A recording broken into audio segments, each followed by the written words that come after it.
তাপগতিবিজ্ঞান বা তাপগতিবিদ্যা, থার্মোডাইনামিক্স, যার ইংরেজি পরিভাষাটা হচ্ছে থার্মোডাইনামিক্স। ডাইনামিক্স আমরা দেখি যে একটা বস্তুর তোমার এখানে সরণ হয়, ত্বরণ হয়, অথবা এর উপর কাজ করা হয়, নানান কিছু। এবং অর্থাৎ বস্তুর সরণ বা কাজ এইসব নিয়ে আমরা ডাইনামিক্সে পড়াশোনা করি, বল কতটুকু বল প্রযুক্ত হয়, something.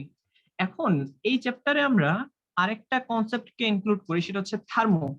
What is meant by thermo? Thermo মানে হচ্ছে তাপ। ঠিক আছে, এখন এই চ্যাপ্টারে আমরা যে পড়াশোনাগুলো করব, এখানে দেখা যাবে তাপ এবং শক্তি, তাপ এবং ওয়ার্ক, মেকানিক্যাল ওয়ার্ক। যেমন তাপ প্রয়োগ করে কাজ করা যায়, আবার কাজ করলেও তাপের পরিবর্তন হবে। এই ওভারঅল আলোচনাটাই তাপগতিবিদ্যায় থাকবে। আচ্ছা, এখন তাপগতিবিদ্যার আরেকটা ইম্পর্টেন্ট কনসেপ্ট হচ্ছে যে তাপগতিবিদ্যায় আমরা জাস্ট ম্যাক্রো স্পেস নিয়ে চিন্তা করি, বা ম্যাক্রো ফিজিক্যাল সায়েন্স এইভাবে বলা যেতে পারে এটাকে, ম্যাক্রো ফিজিক্যাল সায়েন্স। এটার বাংলা করার প্রয়োজন আমি অনুভব করি নাই, ইংলিশটাই ভালো।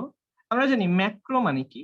ম্যাক্রো ওয়ার্ল্ড মানে হচ্ছে, ধরো আমি এত বড় একটা বস্তু নিয়ে কাজ করলাম, এটা একটা তোমার ম্যাক্রো অবজেক্ট। ঠিক আছে, আর যদি আমি বলি যে মাইক্রো, মাইক্রো মানে অনেক ছোট। ঠিক আছে, আমরা যদি বলি যে একটা পরমাণু আছে, এখানে নিউক্লিয়াস, তার চারপাশে ইলেকট্রন ঘুরপাক খাচ্ছে, এটা হচ্ছে মাইক্রো ওয়ার্ল্ড, মানে অনেক ছোট। ঠিক আছে, আর ম্যাক্রো ওয়ার্ল্ড মানে কি, বা ম্যাক্রো ফিজিক্স মানে কি, যেখানে অনেক বড় বড় বস্তুর আমরা বড় বড় বস্তু নিয়ে কাজ করি। ঠিক আছে, যেমন জাস্ট আমি তাপগতিবিদ্যার কনসেপ্টে তোমাদের একটা উদাহরণ দিই। ব্যাপারটা যদি এমন হয় যে তোমাদের কাছে একটা সিলিন্ডার দেয়া আছে, এই সিলিন্ডারে আদর্শ গ্যাস ভরা আছে। ধরো এরকম একটা সিলিন্ডার, এই সিলিন্ডারে এখানে পিস্টন দিয়ে আটকানো, এই যে দেখো, এখন ভেতরে আছে কি আইডিয়াল গ্যাস। এখন তুমি যদি নিচ থেকে তাপ দাও, তুমি যদি হিট এনার্জি এখানে প্রোভাইড করো, দেখা যাবে কি যে এই গ্যাসের আয়তন বেড়ে গেছে কিছুটা।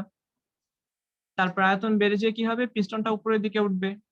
আবার এই গ্যাসের প্রেসার বা চাপ বেড়ে যাবে। আবার এমন হবে যে চাপ বাড়লো না, কিন্তু জাস্ট শুধু আয়তন বেড়ে গেল, আবার টেম্পারেচার বেড়ে গেল। ঠিক আছে, এই জাতীয় আলোচনা আমরা থার্মোডাইনামিক্সে করি, যে এখানে যখন তুমি হিট এনার্জি প্রোভাইড করতেছো বা তাপ প্রয়োগ করতেছো, ঠিক তখনই এইখানে ভাস্ট একটা চেঞ্জ খেয়াল করা যায়, তাই কিনা? যে এই পিস্টন উপরের দিকে উঠে গেছে। এখন পিস্টন উপরের দিকে ওঠা মানে কি? পিস্টনের একটা সরণ হওয়া। ঠিক আছে, এই সরণটার মানেটাই হচ্ছে যে এখানে কিছুটা ওয়ার্ক ডান, আমরা যেটাকে বলি আর কি, যে কৃত কাজ সম্পন্ন হয়েছে এই জায়গাটাতে। তার মানে এখানে আমরা তাপের সাহায্যে কি করি, মেকানিক্যাল ওয়ার্ক করি, তাই কি না? যে একটা বস্তুর অবস্থান পরিবর্তন হয়েছে, অবস্থান পরিবর্তন হওয়া মানে হচ্ছে কি মেকানিক্যাল ওয়ার্ক বা যান্ত্রিক কাজ যাকে বলা হয়। এই জাতীয় পড়াশোনা হয় তাপগতিবিজ্ঞানে। এখন খেয়াল করো, যখনই আমরা হিট দেই, আমরা আহ, যদি একদম ঠিক একটা পরমাণু নিয়ে চিন্তা করি, সেই ক্ষেত্রেও কিন্তু তোমার বিভিন্ন ক্যালকুলেশন করা করা যাবে। যেমন ওই পরমাণুটার এমন হতে পারে যে ইকে বা গতিশক্তি বেড়ে গেছে। ঠিক আছে, এবং সেই গতিশক্তি আমরা হিসেব করি এই সূত্র দ্বারা, 3/2 কে, কে হচ্ছে বোলসম্যান কনস্ট্যান্ট, ইন্টু টি। এটা ছিল প্রথম অধ্যায়ের প্রথম পত্রের 10ম অধ্যায়। খেয়াল করো, এখানে আমরা জাস্ট একটা পরমাণু নিয়ে চিন্তা করতেছি। এই পরমাণু নিয়ে চিন্তা করাটা, এটাকে আমরা বলি হচ্ছে মাইক্রো অ্যানালাইসিস করব, বা মাইক্রো ফিজিক্যাল সায়েন্স, যেখানে অনেক ছোট ছোট পার্টিকেলের বৈশিষ্ট্য বা তাদের সায়েন্স নিয়ে আলোচনা করা হবে। কিন্তু এই থার্মোডাইনামিক্স, শুরুতেই আমি বলে দিলাম যে এখানে আমরা জাস্ট একটা দুটা পার্টিকেল নিয়ে কাজ করব না, এখানে আমরা হোল সিস্টেমটা নিয়ে কাজ করব। ঠিক আছে, অর্থাৎ থার্মোডাইনামিক্স কখনো ছোট ছোট পার্টিকেলের জন্য কাজ করে না, থার্মোডাইনামিক্স ওভারঅল পুরো একটি সিস্টেম নিয়ে কাজ করে। ঠিক আছে, আই হোপ তোমাদের সবার এই বিষয়টা ক্লিয়ার হয়েছে। এবার যেহেতু আমি শুরুতেই উচ্চারণ করলাম একটা ওয়ার্ড, সেটা হচ্ছে সিস্টেম। খেয়াল করো, সিস্টেম, এবং এই সিস্টেমের আলোচনা এই অধ্যায়ের বাকি পুরোটা সময় জুড়েই থাকবে। এখন বলতে হবে যে সিস্টেম বলতে কি বোঝায়। তোমরা কেউ কি জানো যে সিস্টেম বলতে কি বোঝায়?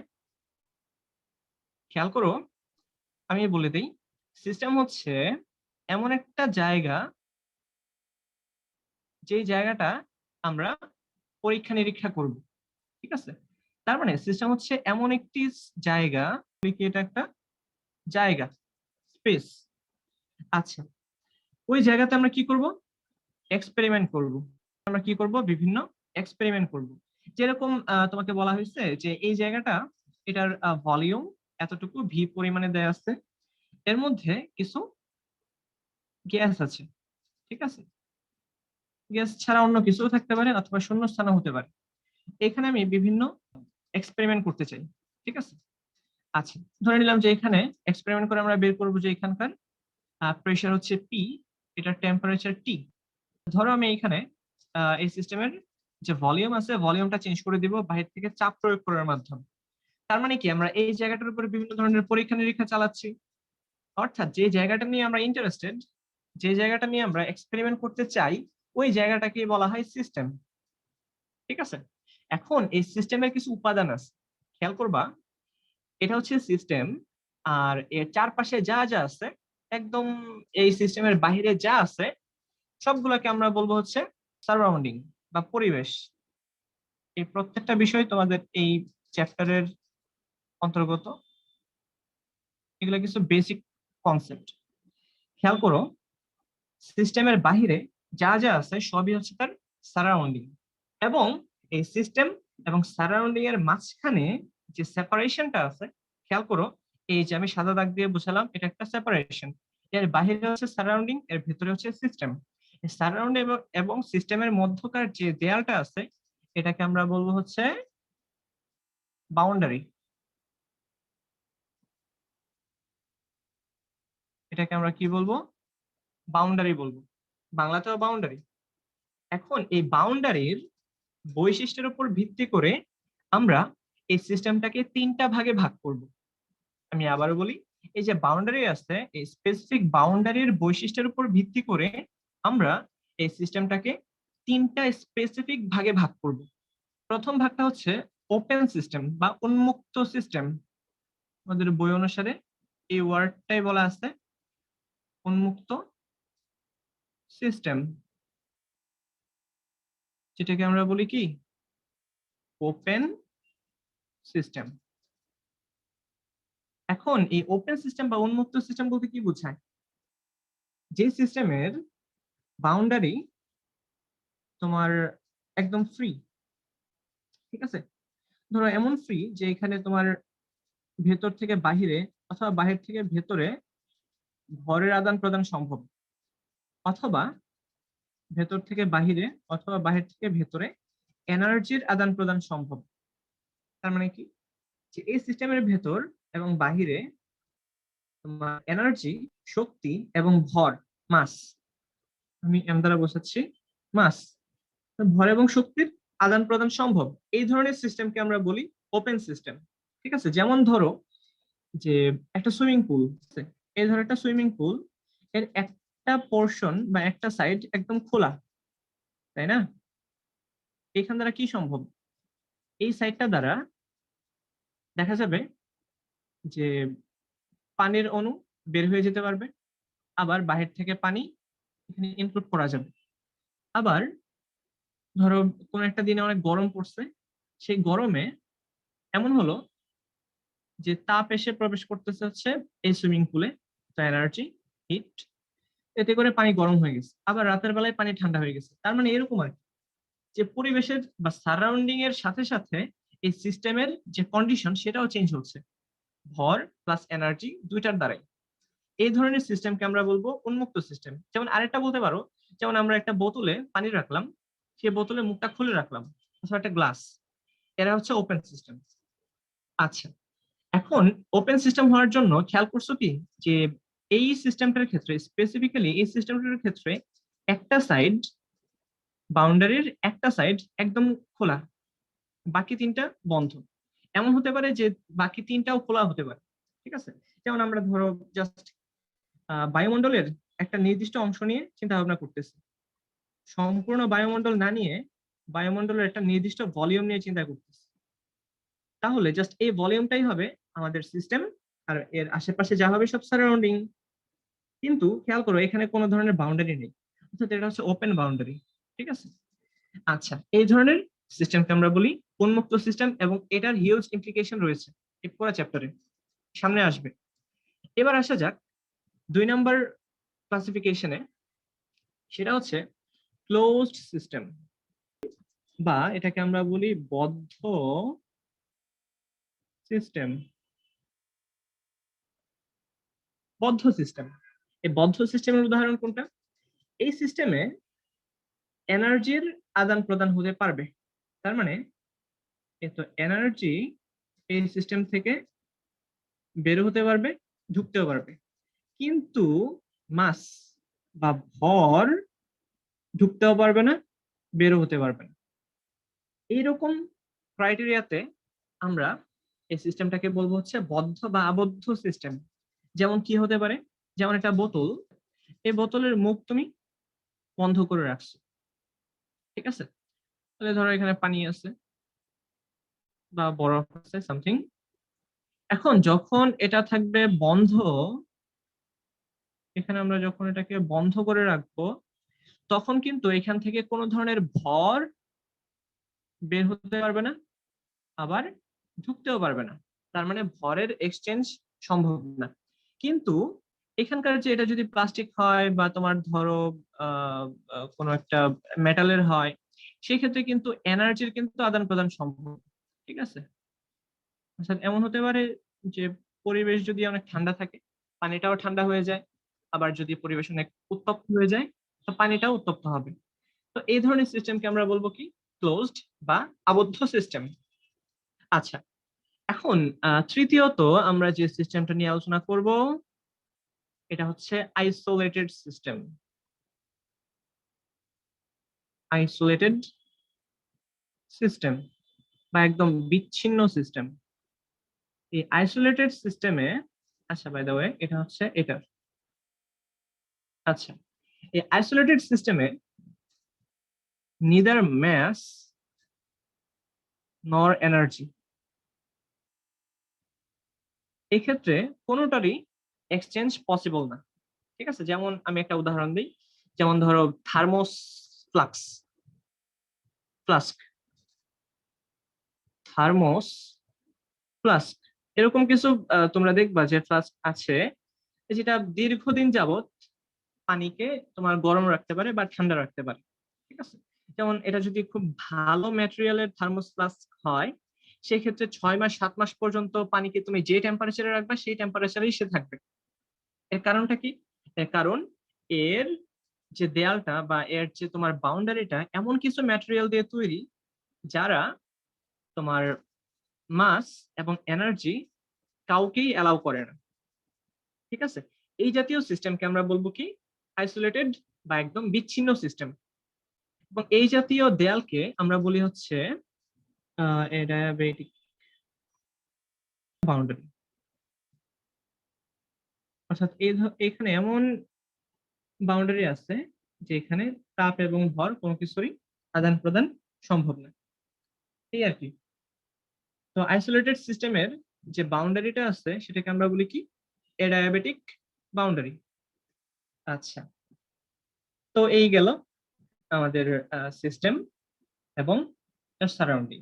হ্যাঁ, এখন আমরা যেটাকে বললাম যে একটা সিস্টেম থাকবে এবং এই সিস্টেমের চারপাশে কি থাকে, থাকে হচ্ছে সারাউন্ডিং। এই সিস্টেম এবং সারাউন্ডিং এই দুইটাকে মিলে আমরা বলি হচ্ছে ইউনিভার্স।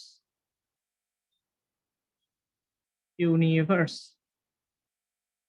তার মানে যখন ইউনিভার্স থেকে আমরা সারাউন্ডিংটাকে বাদ দিব, আসলে আমরা সিস্টেমটা পাবো। আচ্ছা, সিস্টেম বাদ দিলে আমরা জাস্ট পাবো হচ্ছে সারাউন্ডিং। এটা, এগুলা জাস্ট তোমাদের কনসেপ্ট বিল্ড আপ করার জন্য ইম্পর্টেন্ট। আচ্ছা, তো গেল এই হচ্ছে তোমাদের বেসিক আইডিয়া। এবার তোমাদের এই চ্যাপ্টারের যে প্রথম টপিক, সেই প্রথম টপিকে আমরা আসবো। সেই প্রথম টপিকের নাম আহ তাপ এবং তাপমাত্রা। একটা হচ্ছে হিট আর একটা হচ্ছে টেম্পারেচার। এবার দেখো যে এই হিট বলতে কি বোঝায়, আবার টেম্পারেচার বলতে বা কি বোঝায়, এটা নিয়ে আমরা আলোচনা করব। আমরা জানি যে হিট হচ্ছে ওয়ান কাইন্ড অফ এনার্জি, তাই না? এই হিট কি ওয়ান কাইন্ড অফ এনার্জি। এখন যদি পরীক্ষায় আসে যে তাপ কাকে বলে, কাকে বলে যদি আসে সেক্ষেত্রে তোমাদের একটু গোছায় লিখতে হবে। যেমন তোমরা বলবা তাপ হচ্ছে এক প্রকার শক্তি যা তাপমাত্রার পার্থক্যের কারণে এক জায়গা থেকে অন্য জায়গায় গমন করে। ঠিক আছে, আমি আবারও বলি, তাপ হচ্ছে এক প্রকার শক্তি যা তাপমাত্রার পার্থক্যের কারণে এক জায়গা থেকে অন্য জায়গায় স্থানান্তরিত হয়। বুঝে গেল? তার মানে এটা হচ্ছে শক্তির এমন একটা বহিঃপ্রকাশ যা তোমার এই টেম্পারেচারের পার্থক্যের কারণে এক জায়গা থেকে অন্য জায়গায় যাবে। কিরকম আমরা যদি এইভাবে বলতে পারবো, ধরো এইখানে আছে তোমার টেম্পারেচার হাই, অনেক বেশি টেম্পারেচার আছে, আর আরেকটা জায়গা আছে যে এখানে টেম্পারেচার লো। তো দেখা যাবে কি যে হাই টেম্পারেচার থেকে লো টেম্পারেচারের দিকে কি যাবে, হিট যাবে। এক্ষেত্রে কিন্তু অন্য কোনো শক্তি যাবে না, যাবে হচ্ছে হিট। অর্থাৎ হিট হচ্ছে শক্তির বা এনার্জির ওই রূপটা যা তাপমাত্রার পার্থক্যের কারণে এক জায়গা থেকে অন্য জায়গায় গমন করে। আচ্ছা, এখন তাহলে এর মধ্য দিয়ে কিন্তু আমরা তাপমাত্রার কনসেপ্টটাও পেয়ে যাই। তাপমাত্রা কি? তাপমাত্রা হচ্ছে ওই ফ্যাক্টরটা যা তাপ আদান প্রদানের দিক নির্দেশ করে। তার মানে এই টেম্পারেচার, টেম্পারেচার হচ্ছে এই তো টেম্পারেচার হচ্ছে একটা ডিটারমাইনিং ফ্যাক্টর। ওটা এটা হচ্ছে এই ওই ফ্যাক্টরটা যা তাপ আদান প্রদানের দিক নির্দেশ করে। তাপ আদান প্রদানের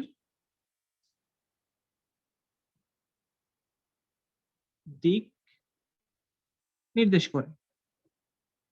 হ্যাঁ, তাপমাত্রা হচ্ছে একটা ডিটারমাইনিং ফ্যাক্টর, বা যেটাকে আমরা বলতে পারি যে নির্ধারণকারী আহ একটা ফ্যাক্টর।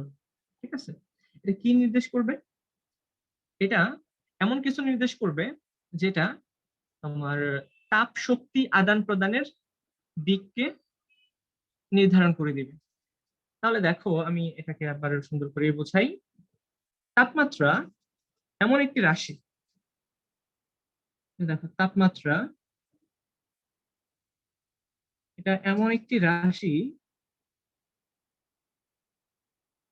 যা তাপ আদান প্রদানের দিক নির্দেশ করে, যা তাপ আদান প্রদানের দিক নির্দেশ করে। ধরো কোন একটা জায়গার তাপমাত্রা বেশি, তো সেইখান থেকে কিন্তু এই তাপ, এই যে তাপ শক্তি, যেখানে তাপমাত্রা কম সেখানে যাবে, তাই না? অর্থাৎ এই তাপ কোন দিক থেকে কোন দিকে যাবে সেটা যে রাশিটা তোমার ফিক্স করে দেয়, বা যে রাশিটা তোমার নির্ধারণ করে দেয়, সেই রাশিটাকে আমরা বলবো তাপমাত্রা বা টেম্পারেচার। ক্লিয়ার?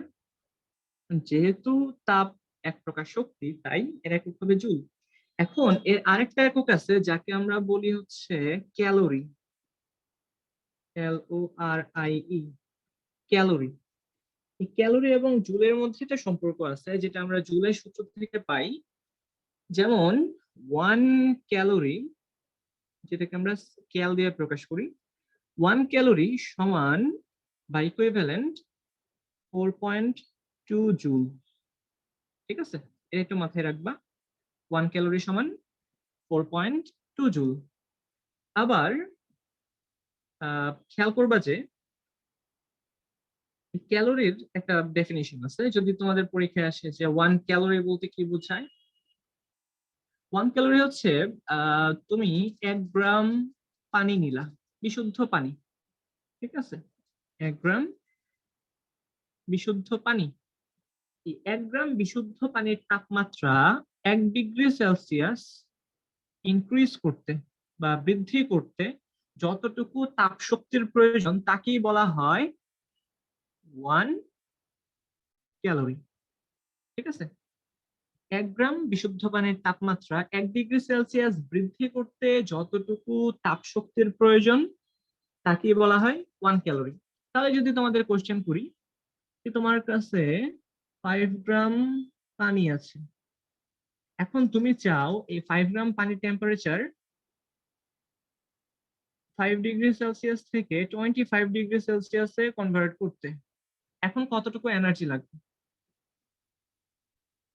তাহলে আমরা সকলেই জানি যেহেতু 1 গ্রামের জন্য তোমার 1 ডিগ্রি সেলসিয়াসের জন্য 1 ক্যালোরি লাগে, তাহলে অবশ্যই এখানে কতটুকু টেম্পারেচার চেঞ্জ হয়েছে আমরা ধরে নিলাম ডেল্টা থিটা পরিমাণে চেঞ্জ হয়েছে। তাহলে ডেল্টা থিটার জন্য ডেল্টা থিটা ইন্টু 1 এতটুকু লাগবে। আবার 1 গ্রামের জন্য যেহেতু 1, 5 গ্রামের জন্য 5 লাগবে, অর্থাৎ বেশি লাগবে।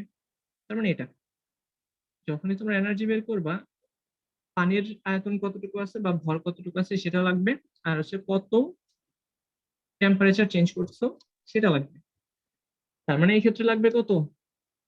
5 গ্রাম, আর টেম্পারেচার চেঞ্জ করতেছে হচ্ছে 20 ডিগ্রি সেলসিয়াস বা 20 কেলভিন। সুতরাং এই ক্ষেত্রে এনার্জির প্রয়োজন 100 ক্যালোরি।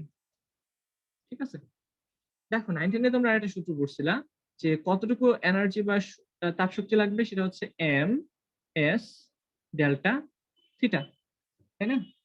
এই ক্ষেত্রে জুল এককে এনার্জির মানটা বের হয়, কিন্তু এই ক্ষেত্রে খেয়াল করো যখনই তোমরা ক্যালোরি এককে মান বের করবা তখনই পানির যে স্পেসিফিক হিট তার মান হয়ে যাবে 1, তাই না? 1 গ্রাম পানির তাপমাত্রা 1 ডিগ্রি বৃদ্ধি করতে কত ক্যালোরি লাগে? 1 ক্যালোরি। তাহলে এখানে দেওয়া আছে কত? 5 গ্রাম, এবং বৃদ্ধি করতে হবে হচ্ছে 20 ডিগ্রি সেলসিয়াস। তাহলে জাস্ট 5 × 20, এই হচ্ছে 100 ক্যালোরি। ক্যালোরি এককে আছে। এই হচ্ছে তোমাদের তাপ এবং তাপমাত্রার কনসেপ্ট। আচ্ছা, এখন এই তাপমাত্রার কনসেপ্ট থেকে আমরা তাপগতিবিদ্যার একটা সূত্রকে বের করে নিয়ে আসবো। সেই সূত্রটাকে বলা হয় তাপগতিবিজ্ঞানের শূন্যতম সূত্র। এটার নাম শুনছো? যদি আমরা বলি যে প্রথম দ্বিতীয় সূত্র, কিন্তু এর বাইরে আরেকটা আছে, সেটা হচ্ছে শূন্যতম সূত্র।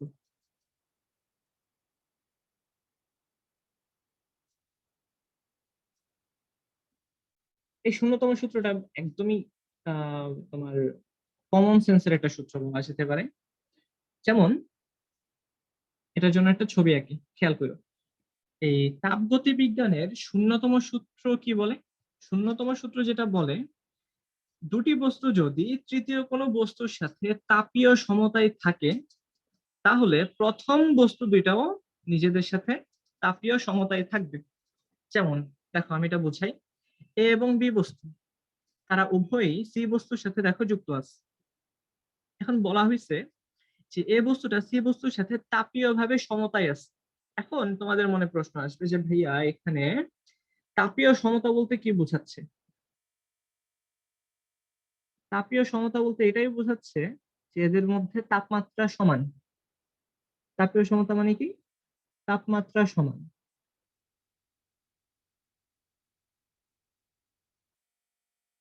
ঠিক আছে, অর্থাৎ যখনই এরকম একটা সিচুয়েশন তৈরি হবে, তখন দেখা যাবে যে কোনো ধরনের তাপ শক্তির আদান প্রদান হবে না।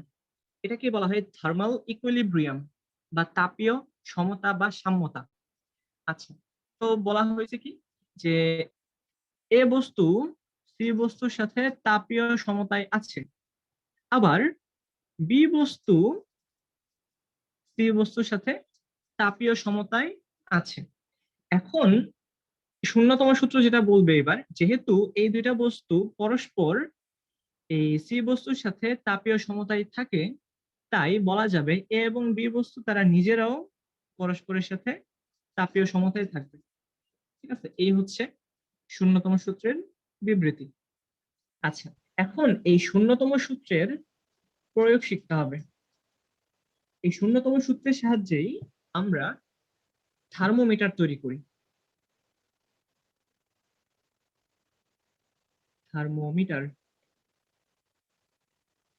ঠিক আছে। এই থার্মোমিটার কিসের উপর ভিত্তি করে তৈরি করা হয়? শূন্যতম সূত্রের উপর ভিত্তি করে।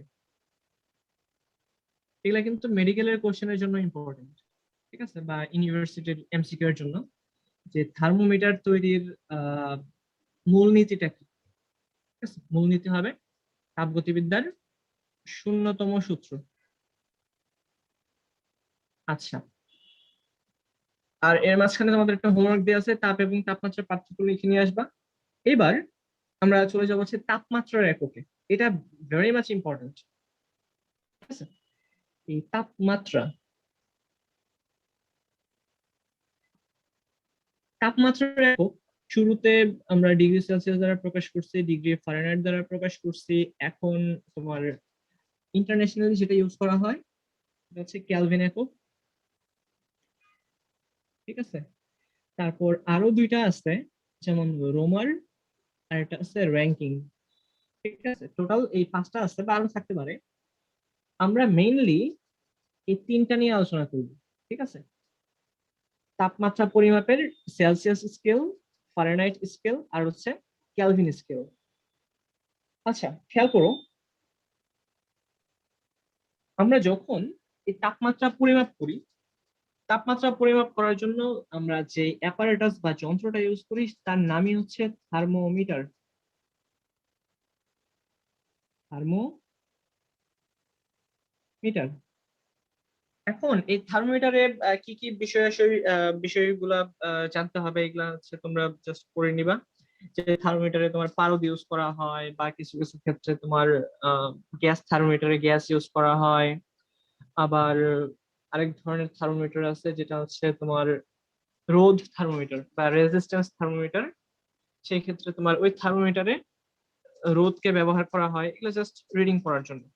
ঠিক আছে, আচ্ছা, এখানে যে দু একটা বিষয় তোমাদের জানা ইম্পর্টেন্ট, সেটা হচ্ছে তোমার আহ, তাপমাত্রিক বা তাপমিতিক ধর্ম। ঠিক আছে, তাপমাত্রিক বা তাপমিতিক ধর্ম। ঠিক আছে, খেয়াল করো, এই তাপমাত্রিক বা তাপমিতিক ধর্মটা হচ্ছে ওই বিশেষ কিছু ধর্ম যারা তাপমাত্রা পরিবর্তনের সাথে সাথে সুষমভাবে পরিবর্তিত হয়। আমি আবারও বলি, তাপমাত্রিক বা তাপমিতিক ধর্ম বলতে বোঝায় ওই সমস্ত ধর্ম, পদার্থের ওই সমস্ত ধর্ম যারা এই টেম্পারেচার পরিবর্তনের সাথে সাথে তোমার সুষমভাবে পরিবর্তিত হয়। যেমন এই তাপমিতিক বা তাপমাত্রিক ধর্ম কি কি হতে পারে? আমরা যদি পারদ থার্মোমিটারের কথা চিন্তা করি, সেই পারদ থার্মোমিটারের যে লেন্থ, ঠিক আছে, এই যে পারদের যে এটা আছে না, উচ্চতাটা, সেটা দেখেই কিন্তু আমরা বলি যে তোমার টেম্পারেচার এত ডিগ্রি বা অত ডিগ্রি। এই পারদ থার্মোমিটারের ক্ষেত্রে এই পারদের যে দৈর্ঘ্য, এটাই হচ্ছে এর তাপমাত্রিক বা তাপমিতিক ধর্ম। অথবা যদি গ্যাস থার্মোমিটার ব্যবহার করা হয়, তার প্রেসার, এটাই হবে, এটা হচ্ছে কি গ্যাস থার্মোমিটারের ক্ষেত্রে তাপমাত্রিক ধর্ম। এটা মেডিকেলের জন্য ইম্পর্টেন্ট যে কোন ধরনের থার্মোমিটারে তাপমাত্রিক ধর্ম হিসেবে আমরা কোনটাকে ইউজ করি। ঠিক আছে, পারদ থার্মোমিটারের জন্য দৈর্ঘ্য, গ্যাস থার্মোমিটারের জন্য এর প্রেসার, পি দ্বারা প্রেসারকে বোঝানো হবে। আর যদি তোমার রোধ থার্মোমিটার থাকে,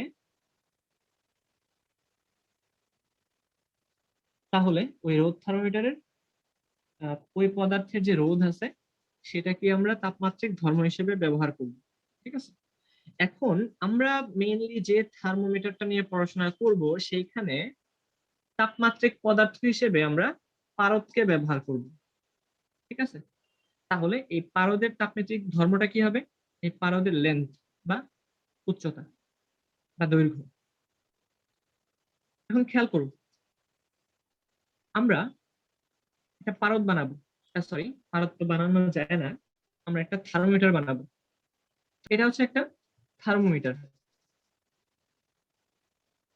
থার্মোমিটার, এখন এই থার্মোমিটারে এখানে একটা বাল্ব থাকে, তাই না? এই বাল্বটা হচ্ছে তোমার মেটাল বডির তৈরি থাকে, যাতে করে তোমার আশেপাশের যে টেম্পারেচার আছে সেই টেম্পারেচারের সাথে যেন এটাও খুব তাড়াতাড়ি টেম্পারেচারটা চেঞ্জ করতে পারে। যখনই তোমার টেম্পারেচার চেঞ্জ হয়, তখন দেখবা যে এখান থেকে পারদ আস্তে আস্তে উপরের দিকে উঠতেছে। এটা হচ্ছে পারদ, যে স্তম্ভ আছে সেই পারদ স্তম্ভের দৈর্ঘ্য। আচ্ছা, আমরা জানি যে টেম্পারেচার বাড়লে কি হয়, পদার্থের আয়তন বাড়ে। আয়তন বাড়া মানেই হচ্ছে এখানে আয়তন বেড়ে বেড়ে কি হয়, আস্তে আস্তে পারদটা উপরের দিকে ওঠে।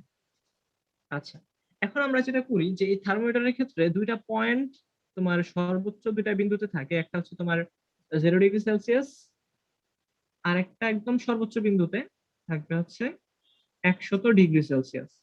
এটাকে যদি আমরা সেলসিয়াস স্কেল অনুসারে এই থার্মোমিটারটা বানাই, সেক্ষেত্রে এরকম হবে।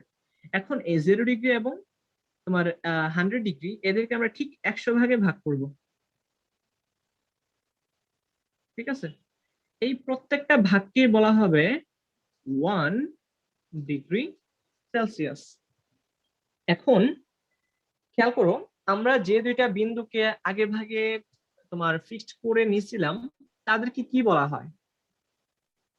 দেখো, 0° এবং 100°, তাদেরকে আমরা শুরুতেই ফিক্স করে নিছি। এরা হচ্ছে আসলে স্থিরাঙ্ক। স্থিরাঙ্ক বা স্থির বিন্দু। ঠিক আছে, এখন একটাকে বলা হয় নিম্ন স্থিরাঙ্ক, আর একটাকে বলা হয় ঊর্ধ্ব স্থিরাঙ্ক। নিম্ন স্থিরাঙ্ক কোনটা?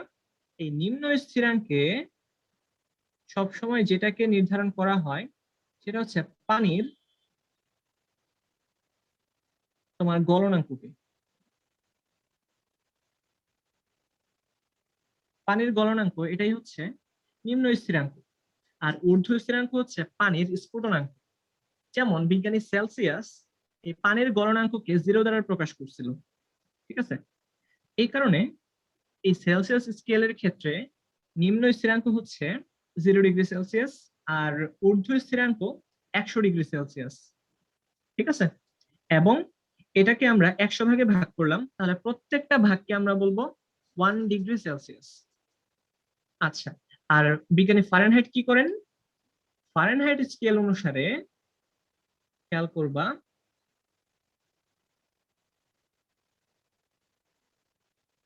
বিজ্ঞানী ফারেনহাইট যেটা করেন, এটা যদি ফুল স্কেলটা হয়, তিনি যেটা করলেন নিম্ন স্থিরাঙ্ক হিসেবে তিনি আহ কত কে যেন রাখলেন, উপরে যদি হয় 212, তার থেকে 180 কে বাদ দিলে কত হয়? 32। আচ্ছা, যাই হোক, হ্যাঁ, 32। খেয়াল করো, বিজ্ঞানী ফারেনহাইট যেটা করেন, নিম্ন স্থিরাঙ্ক হিসেবে তিনি 32°F কে ধরে নেন, এবং তোমার ঊর্ধ্ব স্থিরাঙ্ক হিসেবে 212°F কে ধরে নেন। এখন তোমাদের মনে প্রশ্ন আসবে যে কেন এরকমটা হয়। এটা করার কারণ হচ্ছে তোমার ব্যবহারের সুবিধা। যেমন ডাক্তারি ক্ষেত্রে বা মেডিকেল সায়েন্সের ক্ষেত্রে দেখা যাবে যে ফারেনহাইট স্কেলটা খুব বেশি মাত্রায় ইউজ করা হয়। ঠিক আছে, যেমন আমরা যখন বলি যে আমাদের বডি টেম্পারেচার 98°F, বা শুধু বলি যে 98°, বা কারো জ্বর হলে 100 বা 102 পর্যন্ত যায়, ওটা কিন্তু ফারেনহাইট স্কেলে প্রকাশ করা থাকে। ঠিক আছে, আর ডিগ্রি সেলসিয়াসে প্রকাশ করলে কত হবে, যেমন 37 বা 38, ওরকম আমরা একটা রিলেশনশিপ তৈরি করব তাদের মধ্যে। আচ্ছা, এবং খেয়াল করে দেখো, ফারেনহাইট স্কেলের ক্ষেত্রে এই ঊর্ধ্ব স্থিরাঙ্ক এবং নিম্ন স্থিরাঙ্কের মধ্যে পার্থক্য কত? 180। এবং তিনি যেটা করলেন, এটাকে 180 ভাগে ভাগ করলেন। এই প্রত্যেকটা ভাগকেই বলা হবে 1°F। এবং এই ঊর্ধ্ব স্থিরাঙ্ক এবং নিম্ন স্থিরাঙ্কের মধ্যকার যে ডিফারেন্স বা পার্থক্য, এটাকে আমরা বলবো তোমার মৌলিক ব্যবধান। এটাকে আমরা কি বলি? মৌলিক ব্যবধান। তাহলে এই মৌলিক ব্যবধান বা ফান্ডামেন্টাল যে ডিফারেন্সটা আছে, এটা সেলসিয়াসের জন্য কত? সরি, সেলসিয়াস এভাবে না, জাস্ট ইয়ে করে রাখি। এই মৌলিক ব্যবধান সেলসিয়াস স্কেলের জন্য 100, ফারেনহাইট স্কেলের জন্য 180, আর কেলভিন স্কেলের জন্য এটাও কিন্তু 100। ঠিক আছে, এই ক্যালভিনের ক্ষেত্রে তোমার নিম্ন স্থিরাঙ্ক হচ্ছে 273, অর্থাৎ পানির যে গলনাঙ্ক 273 দ্বারা প্রকাশ করছে, আর পানির স্ফুটনাঙ্ক এটাকে 373 কেলভিন দ্বারা প্রকাশ করছে। এখন তাদের মধ্যকার যে পার্থক্য, সেটা হচ্ছে 100, এবং এই প্রত্যেকটা ভাগকে আমরা বলবো হচ্ছে 1 কেলভিন। ঠিক আছে। আচ্ছা, এটা গেল, এটা হচ্ছে তোমার মৌলিক ব্যবধান, ঊর্ধ্ব স্থিরাঙ্ক এবং নিম্ন স্থিরাঙ্ক। এবার চলে আসা যাক, আমরা এই স্কেল ডিফাইন করব। ঠিক আছে, লিখো তাপমাত্রা পরিমাপের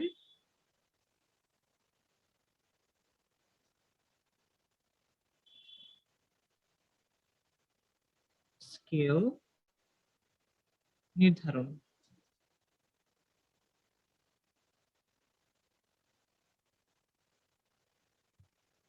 আমরা তিনটা স্কেল নিয়ে কাজ করলাম, একটা হচ্ছে সেলসিয়াস, আরেকটা ফারেনহাইট, আরেকটা হচ্ছে কি কেলভিন। এখন এদের মধ্যকার একটা সম্পর্ক তৈরি করতে হবে। ঠিক আছে, খেয়াল করুন, আমরা যখন বললাম যে তাপমাত্রা পরিমাপের জন্য থার্মোমিটারকে এমন কিছু পদার্থ দিয়ে তোমার তৈরি করা হয় যাদের তাপমাত্রিক ধর্ম খুবই সুনির্দিষ্ট। ঠিক আছে, যেমন তাপমাত্রা পরিবর্তন করার সাথে সাথে তাদের ধর্মটাও চেঞ্জ হবে। তার মানে সেখান থেকে আমরা বলতে পারি যে তোমার তাপমাত্রা পরিবর্তন হলে তোমার টেম্পারেচার তাপমাত্রিক যে ধর্ম, ঠিক আছে, ওইটাকে আমরা কোনো কিছু দিয়ে প্রকাশ করলাম না। তাপমাত্রা পরিবর্তনের সাথে সাথে এই তাপমাত্রিক ধর্ম তাদের কেমন পরিবর্তন হয়? সুষম পরিবর্তন হয়। এবং এটা এই তিনটা স্কেলের জন্যই সত্য। এই তিনটা স্কেলেই আমরা এমন কিছু ধর্ম ইউজ করব যারা তাপমাত্রা পরিবর্তনের সাথে সাথে সুষমভাবে পরিবর্তিত হবে। এবার খেয়াল করো যে এই ধর্মটা যখন আমরা মেনটেন করব, তখন আমরা একটা থিওরি ব্যাখ্যা করতে পারবো। সেই থিওরিটা হচ্ছে যে যে কোনো স্কেলের জন্য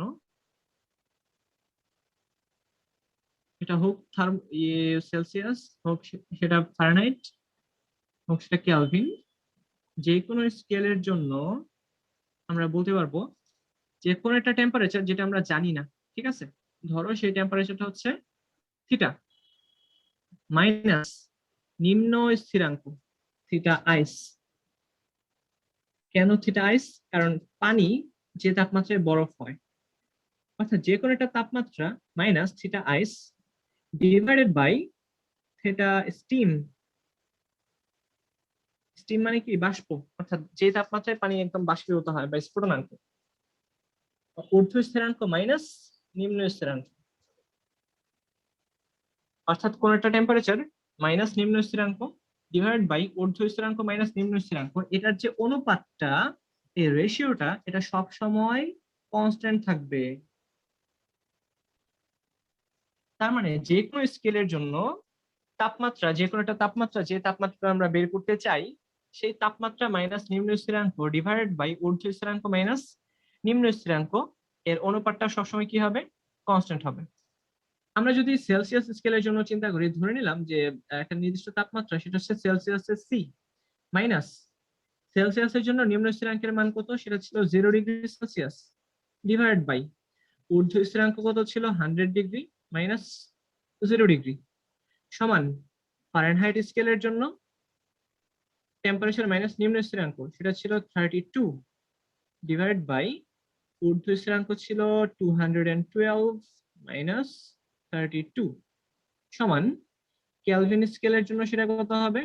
মাইনাস 273 ডিভাইড বাই ঊর্ধ্ব স্থিরাঙ্ক হচ্ছে 373 মাইনাস 273। দেখো, যেহেতু এই রেশিওটা সবার জন্য ধ্রুবক, তাহলে আমরা বলতে পারবো সবার জন্য এই রেশিওটা সমান। এখন জাস্ট তোমরা কিছু একটা দিয়ে ভাগ করে দাও। কারণ এখানে আমরা বলতে পারবো কি যে সি বাই 100 সমান এফ মাইনাস 32 বাই 180 সমান কে মাইনাস 273 ডিভাইড বাই 100। আমরা যেটা করব যে এখানে যদি আমরা 20 দ্বারা গুণ করে দিই সব জায়গাতে, তাহলে দেখো এখানে থাকবে 3/5 সমান এফ মাইনাস 32 বাই 9 সমান কে মাইনাস 273 বাই 5। এই যে একটা সূত্র তৈরি হয়েছে, এটা কিন্তু বেশ ইম্পর্টেন্ট। ঠিক আছে, এটা হচ্ছে তাপমাত্রার বিভিন্ন স্কেলের মধ্যে সম্পর্ক। আচ্ছা, তাহলে এখন বলা থাকে যে তোমার ধরো সেলসিয়াসে একটা নির্দিষ্ট টেম্পারেচার বলে দিছে, যে এই টেম্পারেচারটা ফারেনহাইট অথবা কেলভিনে কত হবে। জাস্ট তোমরা এই ইয়েটা যদি মুখস্থ রাখো তাহলেই হবে। আমি এখান থেকে জাস্ট একটা ম্যাথ করাবো আর বাকি কিছু ম্যাথ হোমওয়ার্ক দিয়ে দিব। ঠিক আছে, তাহলে লিখো একটা কোশ্চেন। আর এই পর্যন্ত কারো কোনো প্রবলেম আছে কিনা সেটাও বলো। আশা করি নাই। দেখো, প্রথম যে কোশ্চেনটা, প্রথম কোশ্চেনে বলা হচ্ছে কোন তাপমাত্রায় সেলসিয়াস এবং ফারেনহাইট স্কেলের মানের মধ্যে পার্থক্য 20 হবে। ঠিক আছে, মানে যদি তোমার ধরে নাও সেলসিয়াসে যদি তোমার 5 ডিগ্রি সেলসিয়াস হয়, তাহলে ফারেনহাইটে কত হবে? 25 ডিগ্রি ফারেনহাইট। অথবা পার্থক্য কিন্তু দুই ভাবে সম্ভব। অথবা এমন হতে পারে -15 ডিগ্রি ফারেনহাইট। দেখো পার্থক্য কিন্তু সব দিকেই 20, এখানেও 20, এখানেও 20। ঠিক আছে, জাস্ট ওই টেম্পারেচারটাকেই খুঁজে বের করতে হবে যে কত টেম্পারেচারে তোমার এই পার্থক্যটা 20 হবে। তাহলে আমাদের শুরুতে যেটা করতে হবে, তোমাকে ধরে নিতে হবে। ধরি সেলসিয়াস, আমরা সেলসিয়াসে ধরে নিলাম। ধরি সেলসিয়াস স্কেলে সেই মান, ধরি সেলসিয়াস স্কেলে এই মান সমান এক্স। ঠিক আছে, এই এক্স এর মানটা আমরা বের করব। এখন যদি ধরো সেলসিয়াসে যদি এক্স হয়, তাহলে এটা সি সমান এক্স। তাহলে এফ এর মানটা কত হবে? খেয়াল করো, এফ এর মান কিন্তু দুইটা হওয়া সম্ভব। একটা হচ্ছে এই এক্স থেকে 20 বেশি, কারণ দেখো 5 থেকে এটা বেশি। আবার হতে পারে এক্স -20। উভয় ক্ষেত্রে কিন্তু পার্থক্য 20। ঠিক আছে, তাহলে শুরুতে আমরা এই মানটা নিয়ে কাজ করব, তারপর এই মানটা নিয়ে কাজ করব। এখন আমরা জানি, আমরা সকলেই জানি যে সেলসিয়াস এবং ফারেনহাইট স্কেলের মধ্যকার যে সম্পর্ক সেটা হচ্ছে এটা, তাই না? এবার জাস্ট মানটা বসিয়ে দাও। সি এর মান হচ্ছে এক্স, x/5 সমান এফ এর মানটা হচ্ছে এক্স। আমরা শুরুতে +20 নিয়ে কাজ করি, -32/9। আবার আরেকটা কি বলা যাবে, x/5 সমান এক্স -22 -32/9। ঠিক আছে, এখন তোমরা কি করবা, এখান থেকে জাস্ট এক্স এর মানটা বের করে নিবা। এখান থেকে একটা মান বের হবে, এখান থেকে এক্স এর আরেকটা মান বের হবে। আমি এই পিডিএফটা দিয়ে দিব না, সেখান থেকেও তোমরা করতে পারবে। আর অবশ্যই তোমরা তো লিখতেছই। অর্থাৎ এই টেম্পারেচারে দেখা যাবে, যদি এই টেম্পারেচারে থাকে, ধরে নিলাম যে এটা 5 ডিগ্রি, তখন দেখা যাবে যে ফারেনহাইটে হয় সেটা 25 ডিগ্রি শো করবে, অথবা -15 ডিগ্রি শো করবে। অর্থাৎ পার্থক্য সবসময় 20 থাকবেই। আবার যেমন আরেকটা এমসিকিউ তে কোশ্চেন আসে যে কত তাপমাত্রায় সেলসিয়াস এবং ফারেনহাইট স্কেলে সমান রিডিং দেখায়, এবং সেটা কত ছিল? আশা করি সকলের মুখস্থই আছে। এটা হচ্ছে -40 ডিগ্রি সেলসিয়াস তাপমাত্রা। যখনই -40 ডিগ্রি সেলসিয়াসে যাবে, দেখা যাবে যে উভয় স্কেল বা উভয় থার্মোমিটার সেম রিডিং শো করতেছে। ঠিক আছে, হোক সেটা -40 ডিগ্রি সেলসিয়াস অথবা -40 ডিগ্রি ফারেনহাইট। এখন আরেকটা ইম্পর্টেন্ট বিষয় হচ্ছে সেলসিয়াস এবং কেলভিনের মধ্যকার সম্পর্কটা। ঠিক আছে, তারপর আমরা জানি কি C/5 সমান K-273/5। দেখো নিচে উভয়ের জন্য 5, এটাকে আমরা বাদ দিয়ে দিতে পারি। তার মানে সেলসিয়াস সমান কেলভিন -273। অর্থাৎ সেলসিয়াসের ভ্যালুর সাথে 273 কে যদি জাস্ট যোগ করে দাও, তাহলেই কেলভিন স্কেলের মানটা পাবা। এখন যদি বলা হয় এমন কি কোনো তাপমাত্রা আছে যে তাপমাত্রায় সেলসিয়াস এবং কেলভিন একই মান প্রদর্শন করবে? অ্যান্সার হচ্ছে না। ঠিক আছে, কারণ এমন কোনো তাপমাত্রা থাকা সম্ভব না যাদের জন্য এরা সেম হবে, কারণ আমরা সেলসিয়াসের সাথে সব সময় 273 কে যোগ করেই কিন্তু কেলভিনের মানটা পাই, সুতরাং তারা কখনোই সমান হতে পারে না। ঠিক আছে, এখান থেকেও আরো কোশ্চেন দিতে পারে, এগুলো হচ্ছে জাস্ট বেসিক কিছু আলোচনা। আচ্ছা, এখন এতক্ষণ যাবত আমরা যেভাবে তাপমাত্রা পরিমাপ করলাম সেটা ছিল দুইটি স্থির বিন্দুর বা দুইটি স্থিরাঙ্কের সাহায্যে তাপমাত্রা নির্ণয় করলাম। ইনশাল্লাহ আমরা নেক্সট লেকচারে একটা স্থিরাঙ্কের মাধ্যমে কিভাবে তাপমাত্রা নির্ণয় করতে হয় সেটা আমরা বের করব। ঠিক আছে, অথবা তোমরা যদি চাও আমি আজকেও কন্টিনিউ করতে পারি, কিন্তু আজকে আশা করি প্রথম দিন আর এত বেশি ইয়ে করাটা ঠিক হবে না। ঠিক আছে কি?